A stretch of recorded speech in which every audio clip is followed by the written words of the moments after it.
참 기쁜 날입니다. 하나님의 은혜와 능력과 복이 우리 모든 가족들에게 넘치기를 주님의 이름으로 축원합니다. 1년 중에서 가장 바쁘고 또 가장 즐겁기도 한 5월입니다. 왜냐하면 5월은 어린이날이 있고 어버이날이 있어서 가정의 중요성, 가정의 포근함, 가정의 행복을 느낄 수 있는 날이기 때문입니다. 물론 우리 가운데는 가정에서 행복을 누려보지 못하고 오히려 부모로부터, 형제로부터, 가족 그 누구로부터 상처를 받아 일평생 가정에 대한 트라우마 속에 사는 자들도 적지 않음을 알고 있습니다. 그런 분들에게도 하나님께서 위로하시고 치료하시는 5월이 되기를 바라며, 아울러 우리가 가정에서 행복을 누리지 못했다면 우리의 자녀들은 더 이상 불행이 대물림되지 않는 하나님의 은혜로 충만한 가정으로 세워질 수 있기를 주님의 이름으로 축복합니다. 가정의 중요성에 대해서는 아무리 강조해도 지나치지 않을 것입니다. 가정은 인간이 세상에 태어나서 가장 먼저 사랑을 배우고 또 안정감을 찾는 보금자리입니다. 사는 것이 고단하고 힘이 듭니다. 한국 사람들이 가장 많이 사용하는 언어 중에 하나가 죽고 싶다는 말인데, 범죄하여 에덴에서 쫓겨난 인생에게 땅은 가시덤불과 엉겅퀴를 내서 사정없이 인간을 찔러댑니다. 그래서 인간은 죽고 싶을 만큼 피나고 아프고 고통스러운 것이지요. 그러나 남편을 위하여, 아내를 위하여, 자녀를 위하여, 그리고 부모 형제를 위한 수고는 고생이 고생으로 여겨지지 않고 오히려 보람으로 여겨집니다. 이것이 바로 가족입니다. 하나님이 인간에게 주신 복을 어찌다 헤아릴 수 있겠습니까만 그 중에 단연 으뜸은 가정을 주신 복입니다. 하나님께서 처음 아담을 지으셨지만 사람이 혼자 사는 것이 좋지 아니하였습니다. 이 말은 무엇인가의 결핍을 의미하는 말입니다. 아담에게 무엇인가의 결핍, 그것은 바로 돕는 배필이었습니다. 그리하여 내가 그를 위하여 돕는 배필을 지으리라 하여 돕는 배필을 지으셨으니 바로 하와입니다.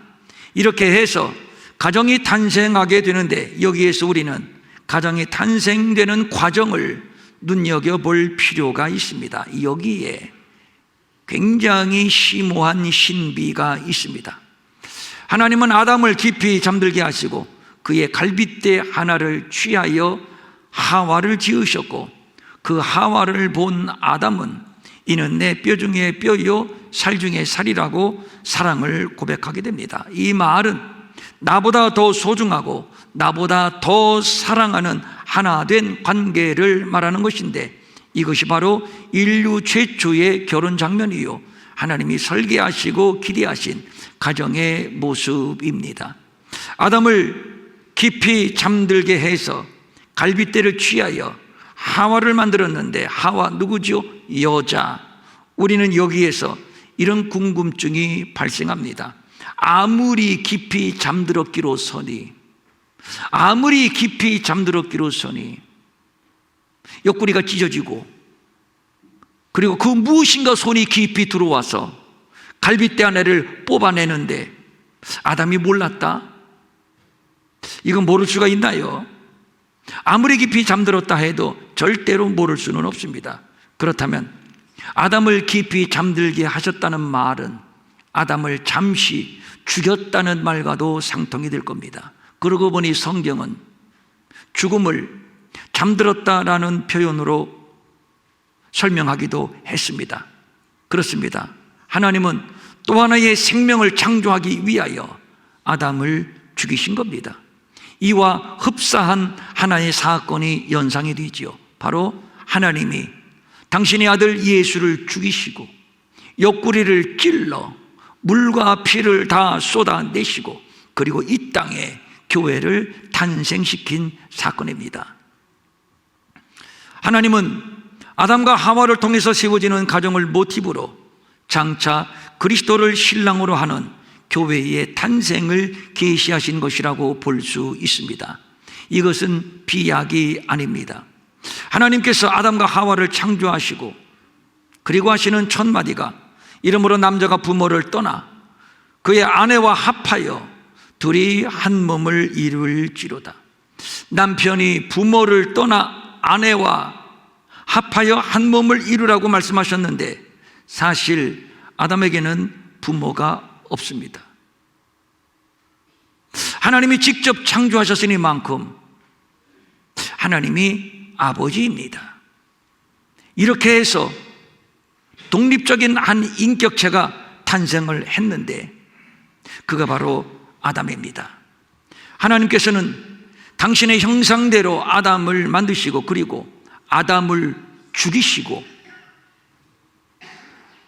그의 신체의 일부 가빌대를 뽑아내서 여자를 지으셨습니다. 그리고 서로 사랑하고 연합하여 하나가 되게 하셨습니다. 정리하여 아담을 죽이고 또 하나의 생명을 창조하셨으니 그가 바로 여자입니다. 마찬가지로 당신의 품속의 아들을 세상에 보내시고 그리고 그 아들을 십자가에 못 박고 옆구리에서 물과 피를 다 쏟게 하셨습니다. 완전히 죽이셨습니다. 그리고 그 아들의 죽음의 터 위에 교회라는 생명을 탄생시키셨습니다. 그래서 교회를 그의 피로 사셨다고 말씀하셨고 예수님을 머리로 하는 예수님의 몸이라고도 말을 하는 겁니다. 그러니까 가정을 세우신 원리와 교회를 세우신 원리가 완전히 똑같습니다. 그래서 가정은 단순히 한 남자와 여자가 우연히 만나서 사랑을 해서 결혼을 해서 탄생하게 된 것이 아니라 하나님이 직접 세우신 교회라고 하는 것입니다. 이 신비한 비밀을 깨달은 바울은 오늘 본문에서 창세기의 언어를 그대로 인용해서 그리스도와 교회를 설명하고 있습니다. 그러므로 사람이 부모를 떠나 그의 아내와 합하여 그 둘이 한 육체가 될지니 이 비밀이 크도다. 나는 그리스도와 교회에 대하여 말하노라.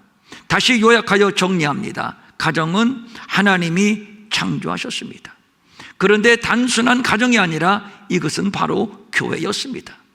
이는 내 뼈 중에 뼈요 살 중에 살이라.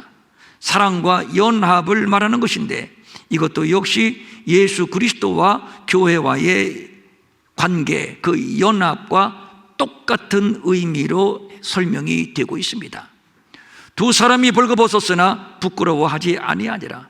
하나님 앞에서 부끄러움이 없는 관계, 하나님의 계명을 지키며 하나님을 경외하는 관계입니다. 이것이 바로 처음 하나님이 계획하셨던 가정교회의 모습입니다.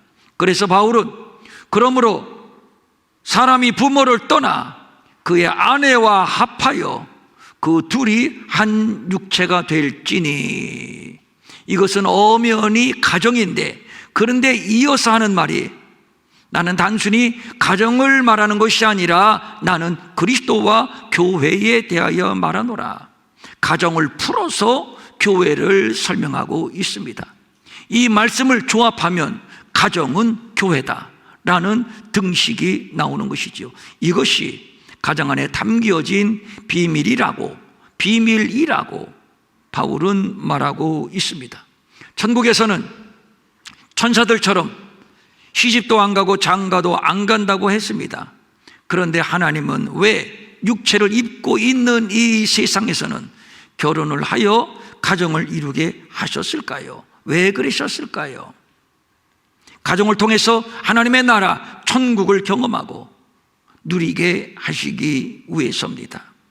이것이 가정을 단순히 생물학적, 사회학적 관점으로만 봐서는 안 되는 이유요, 영적으로 봐야 하는 이유입니다.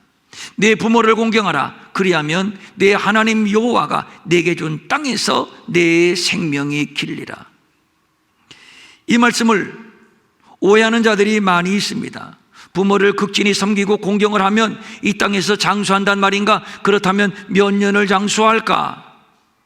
여러분 주변을 둘러보십시오. 그 극진한 효자들이 얼마나 장수하던가요? 그리고 나는 부모님이 안 계신데 일찍 부모님을 여의고 부모님에게 효도할 기회가 아예 나한테는 없는데 그렇다면 나는 단명하겠네? 이렇게 해석할 수 있는 것이 아닌가요? 성경을 잘 봐야 합니다. 네 하나님 여호와가 내게 준 땅에서 내 생명이 길리라. 내게 준 땅, 여기서 말하는 내게 준 땅이 어디죠? 가나안이지요. 가나안은 새하늘과 새 땅, 하나님의 나라를 예표하고 있습니다. 내게 준 땅, 주다. 여기서 주다라고 하는 동사를 분석하면 내게 주고 계시는 땅, 지금 현재 내게 주고 계시는 땅이라는 의미입니다. 그러니까 지금 현재, 지금 여기에서 누리는 가나안, 지금 현재 여기에서 누리는 천국, 하나님의 나라를 말하는 것입니다. 정리해서 부모를 공경함을 통해서 여기에서 천국을 경험하게 되고, 그 천국을 경험하는 곳이, 우리 아들 딸들 잘 들으세요, 그 천국을 경험하는 곳이 바로 가정이라고 하는 것입니다. 이것이 바로 가정의 의미인데, 그래서 본문은 교회와 가정의 원리를 동일하게 설명하고 있는 겁니다.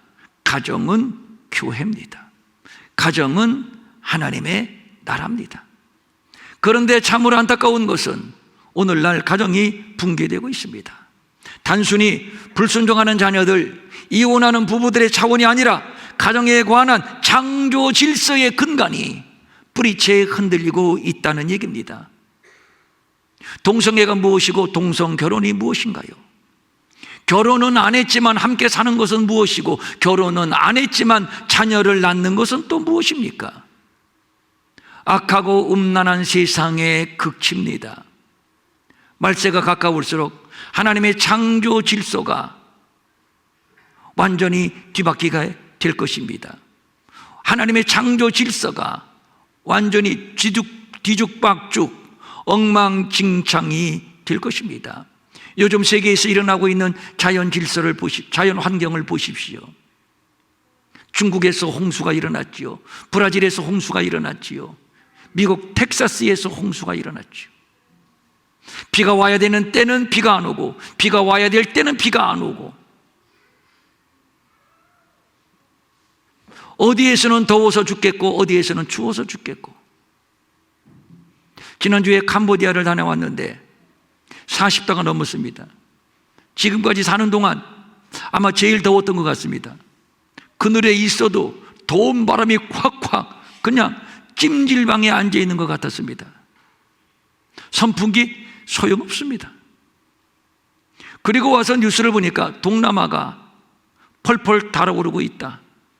기온은 40도, 체감온도는 50도 이상. 현지 선교사님이 하는 얘기가 이렇게까지는 안 더웠는데, 비가 안 오는데 비가 안 와요.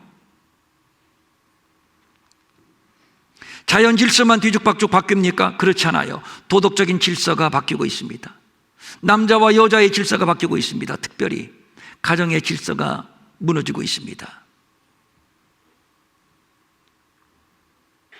사탄의 제1번 타깃은 가정입니다. 가정을 무너뜨리고, 가정을 파괴하고, 가정을 해체시키고. 왜냐하면 가정에서 하나님의 나라를 훈련하고 하나님의 나라를 경험하고, 가정이 교회이기 때문입니다. 그러니 사탄이 가만둘 리 있습니까? 말세가 가까울수록 더욱 그럴 겁니다. 그래서 근자에 말세가 가까울수록 가정의 근본 질서가 흔들리고 무너지고 깨지고 해체되고, 이것을 우리가 지금 심각하게 바라보고 있습니다. 그러므로 교회가 그리스도에게 하듯 아내들도 범사에 자기 남편에게 복종할지니라. 남편들아, 아내 사랑하기를 그리스도께서 교회를 사랑하시고 그 교회를 위하여 자신을 주심같이 하라. 이 말씀을 대할 때마다 굉장히 부담이 됩니다. 아내를 사랑하기를 그리스도께서 교회를 사랑함같이 하라고 합니다. 남편에게 복종하라고 합니다. 굉장히 부담스럽지만 그러나 굉장히 중요한 말씀이기도 합니다. 가정에 교회가 있고 가정에 하나님의 나라가 있습니다.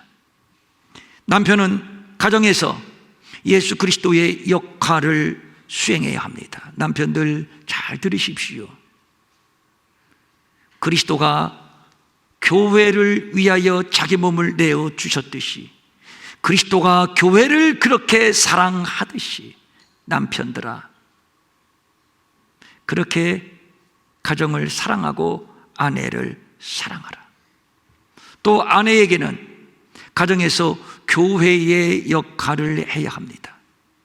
그래야 우리 모두가 가정에서 하나님의 나라를 경험하게 되는 것이며, 이것이 오늘 우리의 가정을 이 땅에 있게 하신 하나님의 창조의 목적입니다. 이것을 사탄이 왜 모르겠습니까? 그래서 결사적으로 가정을 파괴하려고 하는 것인데, 그렇다면 우리는 어떻게 해야 되겠나요? 다른 방법 없습니다. 결사적으로 파괴하려고 하니 우리는 결사적으로 지켜내는 수밖에요. 결사적으로 파괴하려고 하니 우리는 결사적으로 지켜낼 수밖에요. 그래서 가정을 지킴은 필사적인 영적 전쟁이라고 할 수 있습니다. 그러므로 교회가 그리스도에게 하듯 아내들도 범사에 자기 남편에게 복종할지니라. 아내들 기분이 조금 언짢지만 들어보십시오. 아내는 남편에게 복종하라고 하니까 아내는 남편 앞에 노예고, 남편은 아내에게 폭군으로 군림하려고 하는 자들이 더러 있습니다. 절대로 그렇지 않습니다. 하나님께서는 여자를 남자의 종으로, 남자의 노예로 창조하지 않으셨습니다.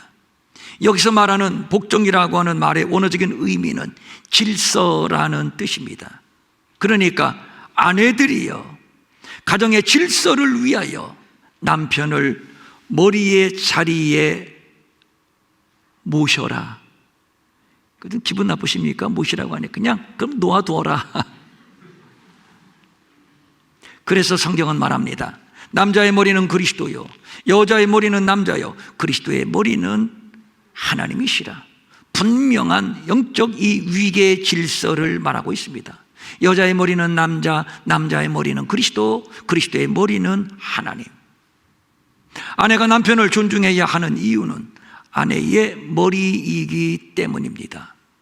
거듭 말씀합니다만 이것은 상하관계의 질서, 계급이 아니라 질서상 그렇다는 겁니다.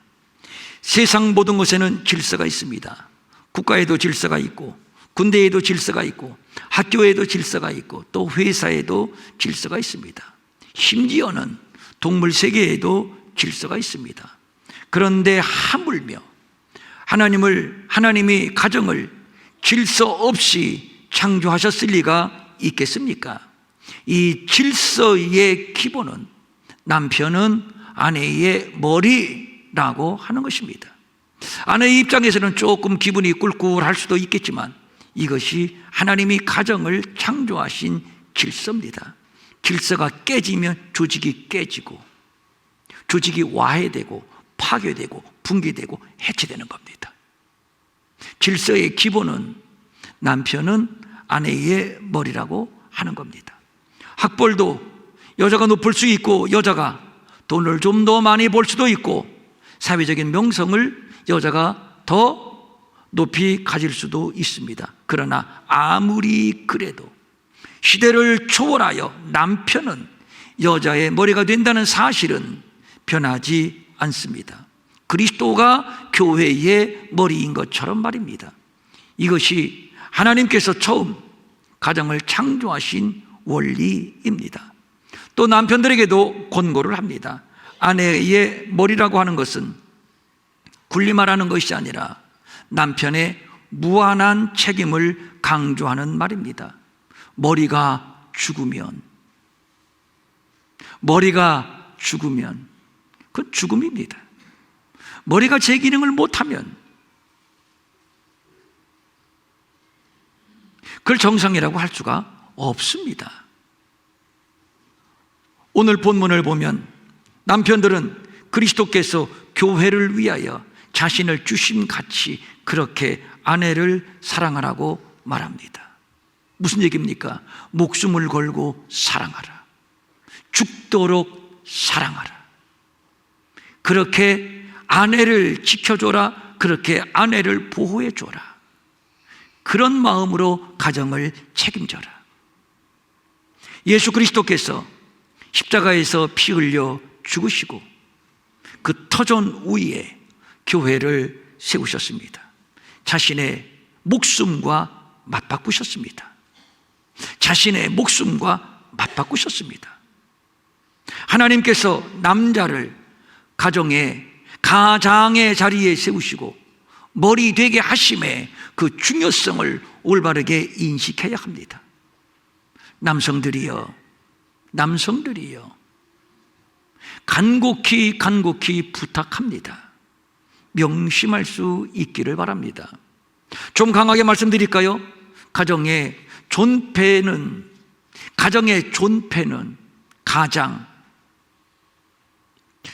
당신들에게 달려있음을 명심하십시오. 머리잖아요. 머리로서 책임 없는 남편, 가정이 덜어 있습니다. 아니, 참 많이 있습니다. 머리이니만큼 그렇게 아내를 사랑하고 그렇게 가정을 사랑하고 그런 책임감을 가지고 아내를 지키고 가정을 지키라는 얘기입니다. 아내의 눈에서 눈물을 흘리게 하지 마십시오. 아내로 하여금 당신을 남편으로 선택한 것을 후회하게 하지 마십시오. 굴림하고 큰소리치고 윽박지르고 무시하지 마십시오. 어떤 사람은 막 입에 담을 수 없는 상소리를 퍼부어대고 물리적으로 힘을 행사하고 그것으로 아내를 제압하려고 합니다. 절대로 안 될 일입니다. 그렇게 해도 되는 사람이 아닙니다. 언제 하나님이 남편에게 그런 권한을 주셨나요? 욕해라, 때려라, 무시해라. 언제 하나님이 우리에게, 남자에게 그렇게 하라고 그런 권한을 부여하신 적이 있나요? 절대로 안 될 일입니다. 그리스도께서 교회를 사랑하심 같이 우리 주님은 교회를 그렇게 폭력적으로 대우하지 않으셨습니다. 자기 몸을 찢고 피를 흘리고 우리의 머리털까지 세시면서까지 그렇게 섬세하고 그렇게 자상하게 내가 너희를 영원히 떠나지 아니하리라, 버리지 아니하리라, 이렇게 우리에게 약속하실 정도로 우리를 사랑하십니다. 남자와 여자는 하나님 나라를 향해서 함께 동행하는 영적인 파트너입니다. 누구는 앞서고 누구는 뒤처지고 서로 무시하고 분쟁하고 싸우면 절대로 동행할 수가 없습니다. 그것은 교회가 아닙니다.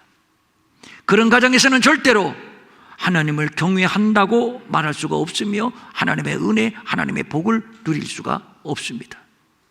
서로 역할을 존중하고 협력하면서 하나님이 우리에게 주신 이 가정이라고 하는 교회에 사탄이 침투하지 못하도록 지켜내야 합니다.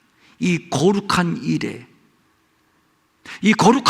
이 막중한 일에 남편들이여, 남자들이여, 가장이여, 당신들이 앞장서시기를 바랍니다. 왜 하필 납니까? 좀 마누라가 하면 안 됩니까? 그러면 오늘부터 가서 당신은 나의 머리입니다 라고 떠받드십시오. 나는 당신의 종입니다 하고 하나님의 가정의 질서로 남자를 그 가정의 머리로 세우셨음을 남편들이요, 가장들이요, 아버지들이요, 그 책임감을 무겁게 받아들일 수 있기를 바랍니다. 여자의 머리는 남자, 남자의 머리는 그리스도, 그리스도의 머리는 우리 하나님. 우리 가정의 이 영적인 위계 질서가 반듯하고 견고하게 세워질 수 있기를 바랍니다. 남편들아, 이와 같이 지식을 따라 너희 아내와 동거하고 그를 더 연약한 그릇이요 또 생명의 은혜를 함께 이어받을 자로 알아. 남자만 좀 할까요? 기분이 좀 꿀꿀합니까? 남자만 좀 해보. 오늘 남자가 다 어디 가셨나? 귀히 여기라. 하하, 안 합니다. 누가 좀 대표로 해야 되겠는데. 제가 할게요. 제가 대표로 할게요. 어디 가셨어요? 우리 귀히 여겨야 될, 저기 계시네. 귀히 여겨 드릴게요. 귀히 여기라. 이는 너희 기도가 막히지 아니하게 하려 함이라. 지식을 따라 하나님이 정하신 질서를 따라. 어떤 질서입니까? 그리스도께서 교회를 위하여 자기를 위해 목숨을 버림같이. 이것이 하나님이 정하신 질서입니다. 남편에게 부여하신 질서입니다. 이 질서를 따라 아내를 귀히 여기라. 아내는 이 생명의 은혜를 함께 이어받을 자입니다. 함께. 자기 아내를 사랑하는 자는 자기를 사랑하는 것이라. 이는 내 뼈 중에 뼈요 살 중에 살이라. 아내는 또 다른 나라는 얘기요. 어떻게 보면 뼈 중에 뼈요, 나보다 더 소중한, 내가 나를 사랑하는 것보다 더 사랑할, 존중하고 사랑해야 할 대상이라는 것이죠. 아내를 존중하지 못하면 나를 존중하지 않는 것이요, 아내를 무시하면 나를 무시하는 것이요. 예수님께서 교회를 비하하시던가요? 나를 비하하시던가요? 허물이 있고 실수가 있고 부족하지만 하나님은 절대로 우리를 무시하거나 비하하지 않으십니다. 주었지만 또 주고 싶고, 잘못했지만 또 용서하고 싶고, 또 보고 싶고, 이것이 사랑입니다. 이런 가정의 아이들은 영적으로, 정서적으로 건강하게 성장할 수 있습니다. 진실로 자녀를 사랑하고 진실로 자녀들이 잘 되기를 원한다면, 진실로 훗날 우리의 가문이 계속 신령한 가정교회로 세워지기를 원한다면, 신령한 부부의 모습을 자녀들에게 보여주십시오. 자녀들 앞에서 경건한 삶을 사십시오. 자녀들에게 기도하는 모습을 보이고, 주일 성수하는 모습을 보이고, 경건하게 예배하는 모습을 보이고, 자녀들에게 11조를 드리고 선경금을 드리고 구제하고 나누는 이 아름다운 신앙의 모습을 자녀들에게 보여주십시오. 이기적으로 나만을 위해서 사는 것이 아니라 이웃을 사랑하고 이웃을 품고 이웃을 위하여 기도하고 이웃에게 나누는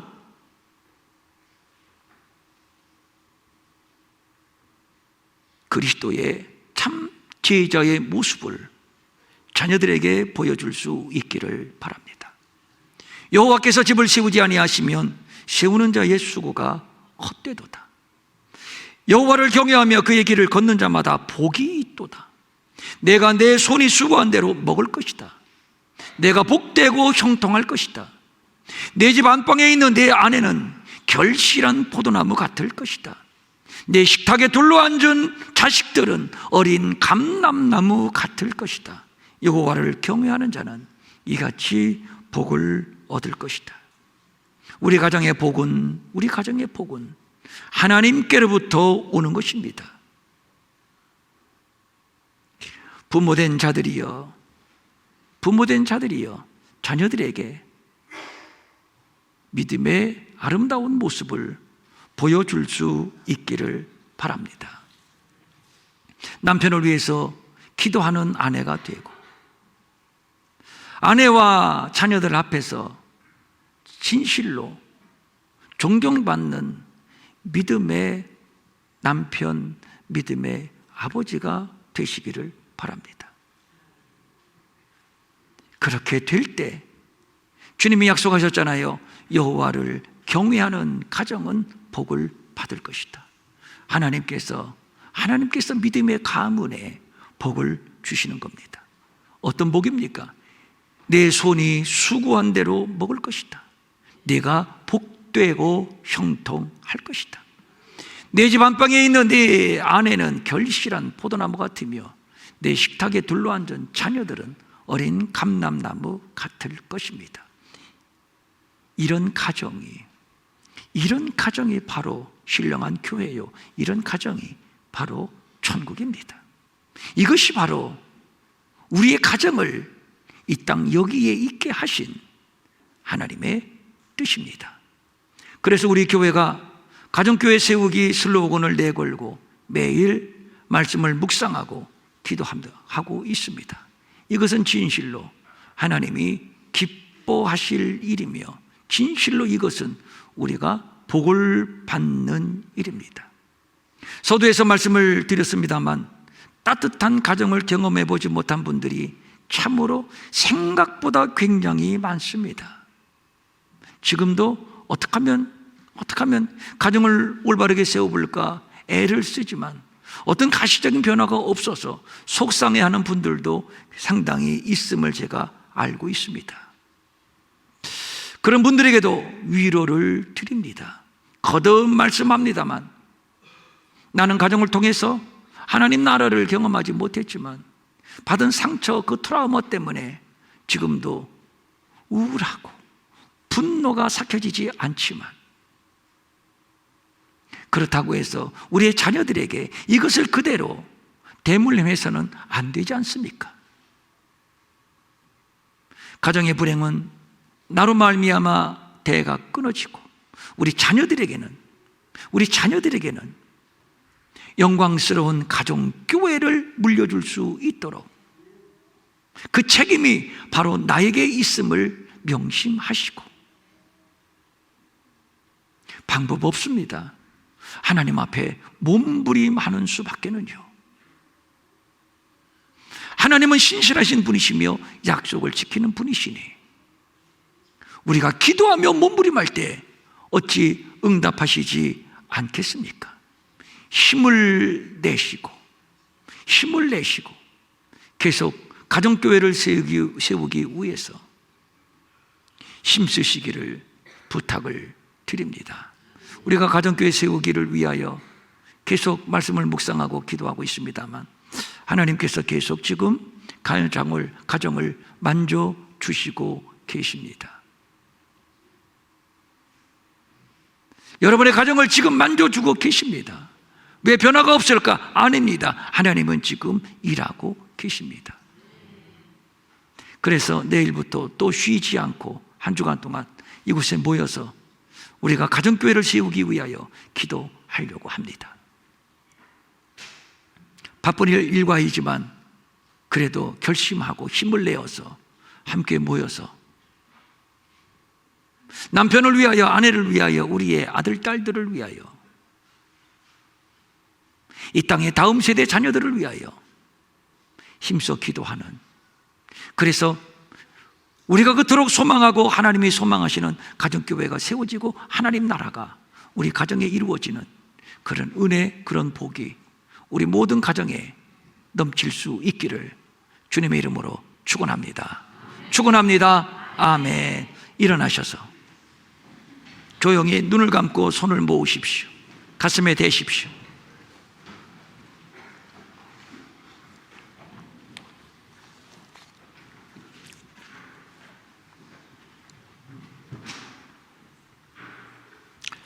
남편, 가장들이요, 스스로 한번 대답할 수 있기를 바랍니다. 나는 가정교회의 머리로서, 가정교회의 제사장으로서, 가정교회의 머리로서, 가정교회의 제사장으로서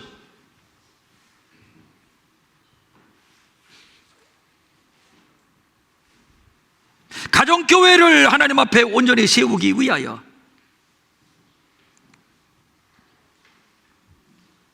얼마나 수고하셨나요?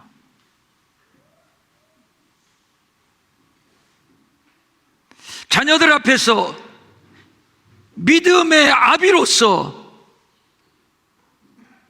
과연 아름다운 모습을 보여주셨나요? 아내들이요, 남편이 나의 머리요, 그리하여 존중히 여기셨나요? 존중히 여기셨나요? 때로는 무시하고,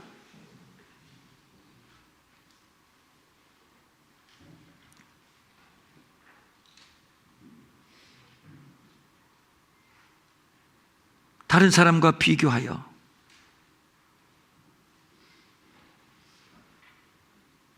열등감을 조성하지는 않았나요? 우리의 이런 자세가 바뀌어지지 아니하는 한 절대로 가정교회 세워지지 않습니다. 하나님의 나라 우리 가정에 임하지 않습니다. 그런 부모에게 우리의 자녀들을 무엇을 기대하겠습니까?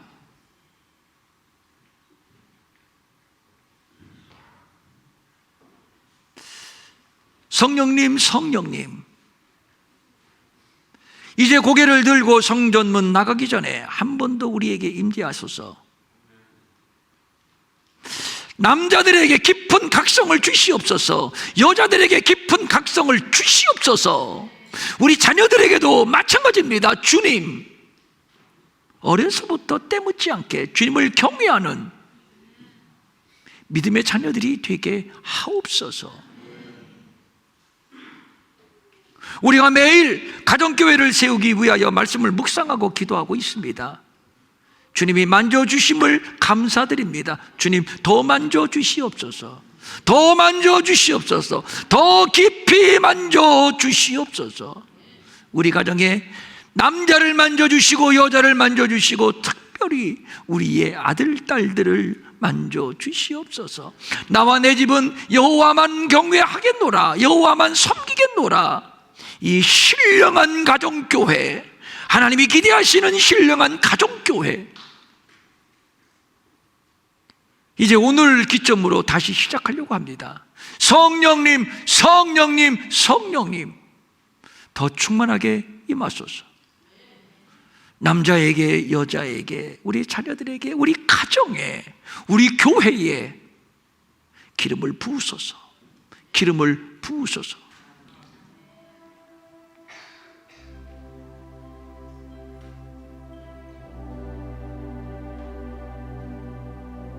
고마워라 임마누엘, 예수만 섬기는 우리 집, 예수만 섬기는 우리 집.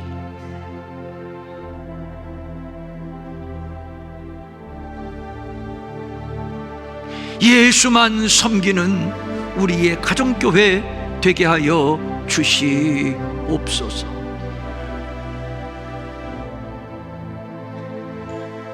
악한 마귀가 우리의 가정을 무너뜨리려고 합니다. 해체시키려고 합니다. 그러나 어림없습니다. 우리가 깨어 지키겠습니다. 눈물로 지키겠습니다. 기도로 지키겠습니다. 예배로 지키겠습니다. 주님, 우리의 가정을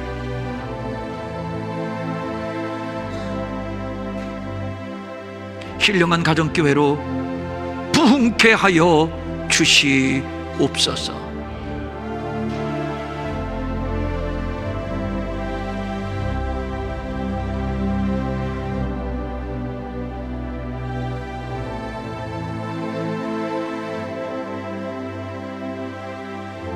막중한 책임감을 가지게 하시고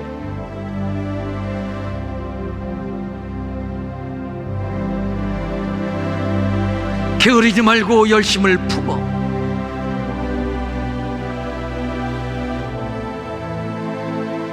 가정에 맡겨주신 사명 잘 감당하게 하옵소서.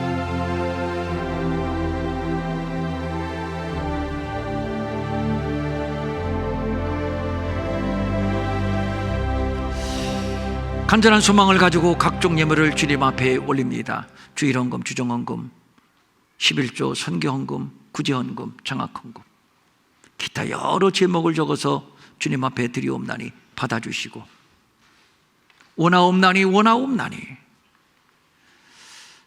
우리의 가정교회를 당신 품에 품어주시고 흠없이 보존해 주시고 예수만 섬기는 우리 집, 여기가 우리의 낙원일세. 이런 신령한 은혜가 넘치는 우리의 모든 각 가정이 되게 하여 주시옵소서. 가정의 결핍으로 인해서 지금도 힘겨워하는 자들이 있습니까? 위로해 주시고 평강의 은혜를 기름 부어 주시고,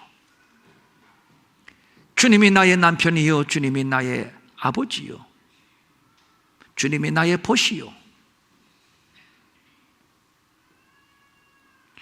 하나님의 나라를 살아갈 수 있도록 복의 복을 넘치게 하옵소서.